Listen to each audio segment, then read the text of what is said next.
If your grandmother kept a cloth bag hanging over a bowl in the sink overnight and you never quite understood why, this list was made for you. These were not recipes written in a book. They were systems. Systems for using every last thing that came out of a cow, a pig, a garden, or yesterday's pot. People call Amish food simple. What they mean is they have not looked closely enough. Before this list is finished, you will have heard of one food no cooking channel has mentioned, one preservation method the government once recommended, and one breakfast eaten before most people in this country had opened their eyes. Number 15. Shmear case. Most people have never heard this word. Every kitchen like mine used it without thinking. Shmear case is what happened when raw whole milk sat in a warm kitchen long enough to clabber, not spoil, clabber. When the milk thickened on its own, you poured it into a cloth, tied the top, and hung it over a bowl. By morning the whey had drained, and what remained was soft, cool, faintly tangy, and ready to spread on bread with a pinch of salt. This is not cottage cheese. Cottage cheese is wetter, blander, made from pasteurized milk in a factory. Shmear case was made because the milk was already changing, and the kitchen recognized the window. The texture is slightly grainy, damp, with fold marks from the cloth. It clung to bread rather than spreading cleanly. Pasteurized milk does not clabber. The bacteria that made the souring safe have been removed, and without them, the practice has no starting point. The word disappeared when the milk changed, and a generation grew up that had never seen the cloth hung over a bowl and had no reason to ask what it was for. The whey that drained into that bowl did not go to waste either, but what it went into next surprises most people. Number 14. Whey-based bread and whey drinks. What did farm households drink before coffee was common? Sometimes the answer was this: the liquid that drained from the cheesecloth overnight, lightly sweetened, served cold from a stone crock in summer. It looked like cloudy water. It was not nothing. Whey contains protein, B vitamins, and natural sugars remaining after the curds separate. In households making fresh cheese twice a week, whey was continuous. It went into the bread dough, into the pig trough, and occasionally into a cup. Whey bread is lighter than water bread. The sugars feed the yeast slightly faster, and the lactic tang gives the crumb a flavor plain water cannot produce. Families did not call it anything special. The whey was simply what was available, and what was available went into the dough. Commercial cheese production today sells the same liquid as protein powder for $40 a container. The farm kitchen rooted it into the bread dough and the pig trough and wasted nothing. Without a dairy animal, there is no whey. The practice requires the full chain: the animal, the land, the daily schedule, and removing any part of it makes the whey disappear before it can be used. Not every liquid in the farm kitchen came from dairy. The next entry used something most people pour down the drain every time they cook vegetables. Number 13. Pot liquor. The water the kale cooked in was not the dish. It was the start of the next one. Pot liquor, the dark liquid left after cooking greens with salt pork, was not discarded in kitchens like the ones I knew. It went warm into a cup for a sick child, into the next day's soup base, or onto the back of the stove for dipping bread. The color is not beautiful. Dark gray-green from long-cooked kale, smelling of salt and pork fat and cooked vegetables. It tastes immediately of something: savory, slightly bitter, warm. The minerals in the leaves leach into the surrounding water during cooking. The fat from the salt pork disperses through it. What drains from that pot is everything soluble in those greens, poured directly into the sink by the average American kitchen every single day. Scratch cooking is what makes pot liquor possible. Convenience vegetables produce no usable liquid. The practice became invisible not because anyone abandoned it deliberately, but because the conditions that created it disappeared first. There was another liquid in the farm kitchen that went somewhere completely unexpected, one with nothing to do with cooking at all. None of this was chosen as virtue. It was arithmetic. A kitchen that discarded the whey, the pot liquor, the drippings was a kitchen that would come up short in February. Not a philosophy, physics. Number 12. Lard cake. Every recipe that calls for butter used to call for something else. The switch was not an improvement. It was a convenience someone sold you. The standard baking fat in Pennsylvania Dutch kitchens was lard, specifically leaf lard from around the kidneys, which produces a crumb butter cannot match. Denser at the center, slightly flaky, with a faint savory undertone that keeps sweetness from becoming cloying, and a keeping quality that lets the cake stay edible for nearly a week. Crisco arrived in the early 20th century with the argument that vegetable shortening was purer and more modern than animal fat. The campaign worked. Within a generation, lard had been repositioned from standard kitchen material to something faintly embarrassing. Amish households that rendered their own were insulated from that marketing because the lard was simply there, free, and worked better than what the store was selling. Professional pastry chefs have rediscovered leaf lard and now pay specialty prices for it. Farm kitchens rendered it in November as a routine consequence of butchering and stored it in crocks through winter without particular pride. What the Amish kitchen did with the solids left over from rendering that lard is something most viewers have never encountered. Number 11. Cracklings. The cracklings were not a byproduct. They were what you ate while you waited for the lard to finish. When pork fat is cooked down slowly, the liquefied fat clarifies and the remaining protein browns into crispy solids rising to the surface. In a household that had just processed a pig, they appeared in large quantities on cold November days, eaten warm and salty, standing in a yard smelling of wood smoke and rendered fat. No plate, no accompaniment. You scooped them from the kettle and ate them in the cold. Folded into a rough batter, flour, salt, sometimes an egg, they became crackling bread. Dense, dark-studded, savory to the center, nothing like the cornbread most people picture. The fat in the solids kept the bread moist for days. Pork rinds are sold in every gas station in America as a snack. The farm kitchen produced them 2 centuries ago while rendering lard in November because discarding the cooked solids would have been absurd. Butchering produced the cracklings and the lard. But one more thing came from that season, something requiring no heat at all and lasting the entire winter in the cold room. Number 10. The dripping tin. There was always a tin beside the stove. When it ran low in February, you were more careful about everything you cooked for the next 2 weeks. Every piece of meat that cooked in that kitchen contributed to it. Bacon in the morning, pork at supper, chicken on Sunday. The fat that ran off went into the tin before the pan was cleaned. Nothing was wiped away. It stratified over time. Bacon drippings for vegetables, beef drippings for heartier cooking. Mixed drippings spread cold and thick on bread with a pinch of salt for anyone who came in hungry between meals. None of this was written down. The hierarchy of the tin lived in the hands of whoever managed the kitchen. When that person stopped, the knowledge did not transfer. It simply stopped. Every artisanal compound butter and specialty duck fat jar sold today descends from this tin. The dripping tin was not humble food storage. It was a continuously maintained flavor archive. The tin managed what came off the stove. There was a completely different system running in the cellar, one most people have never heard described. The fat economy was half of what kept working bodies going. The other half was something that was supposed to go wrong and went right instead. Number 9. Beet kvass. People spend $12 on a bottle of fermented beet juice at the health food store. We kept a crock of it in the cellar for nothing. Raw cubed beets, water, and salt, packed into a crock and left at cellar temperature. The bacteria on the beet skins begin lactofermentation within days, the same process that makes sauerkraut, and the liquid turns deep purple red, sharp and faintly earthy. A small cup was drunk in the morning before eating, particularly by older people or anyone with difficult digestion. Not sweet, not pleasant in any familiar sense. Bracing, immediate and effective. You drank it and went on with the morning. Nobody called it a tonic. It was a crock in the cellar that was checked, drunk from in small amounts, and replaced when the beets were spent. The fermented beet beverage sold at natural food stores is identical in function and production. The Amish cellar produced it because beets were stored there already and salt was always on hand. That cellar also held something most people would never think of as food, something eaten not by choice but because August had been generous and January was not. Number 8. Dried apple. Snitz apple butter gets all the attention. Snitz kept the kitchen going in ways apple butter could not.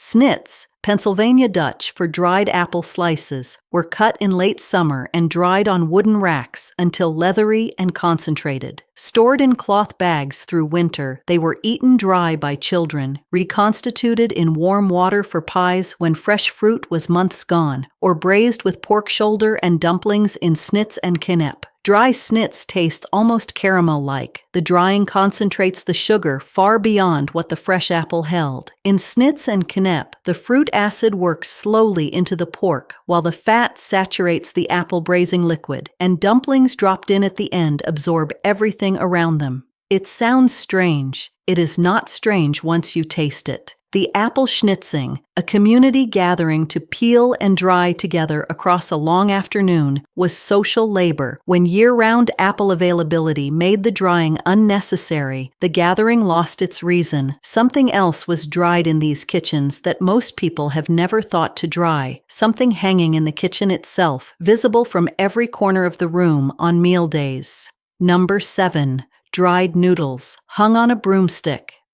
By mid-morning on a church meal day, there were noodles hung over every wooden thing in the kitchen that would hold them. A proper Pennsylvania Dutch egg noodle batch used 7 or 8 whole eggs per 2 cups of flour. Rolled thin and cut into strips, the noodles could not simply be piled. They would mat and stick and be ruined. So they were draped over broomstick handles, wooden dowels, chair backs, the towel rack on the oven door. They dried for an hour until the surface firmed slightly, then were lowered into boiling broth where they turned tender within minutes and held their shape to the last bite. The broomstick is not a quirk. It is the correct answer to a specific problem. How do you dry 40 portions of fresh pasta in a kitchen that owns no equipment for the purpose? You use what the kitchen already has. Commercial noodles eliminated the production step. What they cannot eliminate is the egg richness and the irregular cut, the slight thickness variation that makes every spoonful different. A machine cannot produce that. The broomstick produced it every time.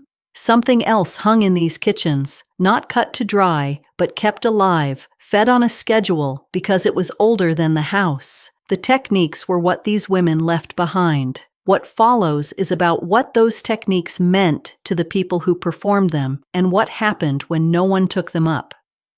Number 6. Sourdough starter. The starter was older than the house. In some kitchens, it was older than the people in it. Before commercial yeast reached rural markets, every baking household kept a living fermented culture in a crock, fed on flour and water on a schedule, used as the sole leavening for every loaf. Some Amish households continued their starters after commercial yeast arrived because the bread was genuinely different. Denser crumb, more complex flavor, a crust that cracked sharply when tapped, keeping quality that commercial yeast bread could not match. You fed the starter whether or not you were baking. Missing feedings killed it. A dead starter was a small loss with large consequences. When a young woman set up a household, she often received a portion of her mother's starter, material inheritance that required attention to remain inheritance. Modern sourdough culture treats the starter as a hobby project. In the old kitchen, it was maintenance, like keeping water in the animal's trough. You tended it because it had to be tended. Commercial yeast eliminated the obligation. The starter felt like extra work once it was no longer the only option, and in most households, it was quietly allowed to die. There was another crock in the cellar, on a different schedule. What was in it got stronger the longer it was left alone. Number 5. Vinegar pie. The first time I describe this, people make a face. The first time they taste it, they ask for the recipe. It has always gone in that order. Vinegar pie is a custard made with apple cider vinegar, substituting for lemon, developed in kitchens where citrus was expensive and seasonal. The ingredients are pure pantry: eggs, sugar, butter, flour, water, and vinegar from the crock every apple-growing household kept in supply.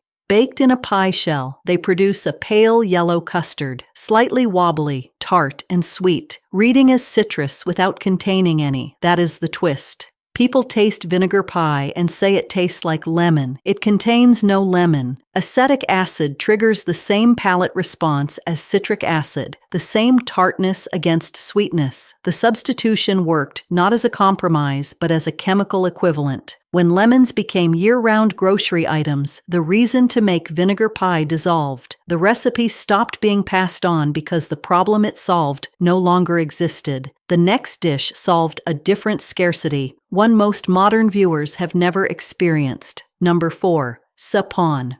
This was not breakfast you sat down for. This was breakfast you ate standing up before the barn while someone held your coat. Sapon is the original form of cornmeal mush, not the sliced, fried, syrup-served version most people know. The original was set in a double boiler before the household went to bed and was thick and hot and waiting at 4:30 in the morning with no further cooking required. You served it with drippings, not syrup. Fat calories before an hour of cold barn work were not optional. The fried version most people recognize is what happened to leftover sapon that cooled and set overnight. The fried version is the second use. The original was eaten hot from the pot before anything else started. Electric stoves made the overnight method unnecessary. The end of pre-dawn barn schedules removed the motivation. The dripping tin disappeared. Together, they erased the original while the leftover version survived, stripped of its context, passed off as the recipe itself. The next dish was made for the person who came back from that barn, cold and spent, needing something that had been waiting. Number 3. Fastnacks. Have you ever heard of a food made on exactly one day of the year, never any other, and the reason had nothing to do with the ingredients?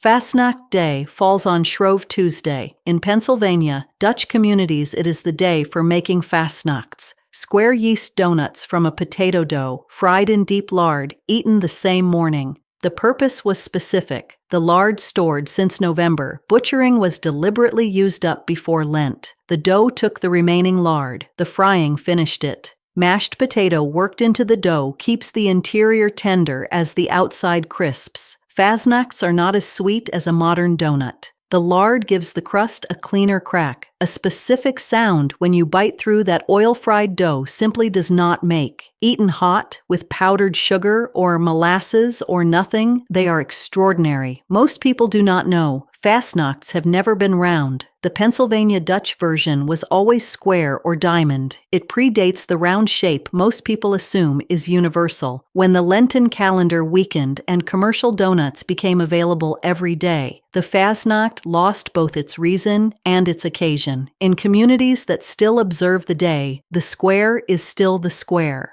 The next entry is not about a food or a day. It is about a system so practical and so completely forgotten that the government once had to write a pamphlet explaining how it worked. Number 2. Cold room egg storage in water glass.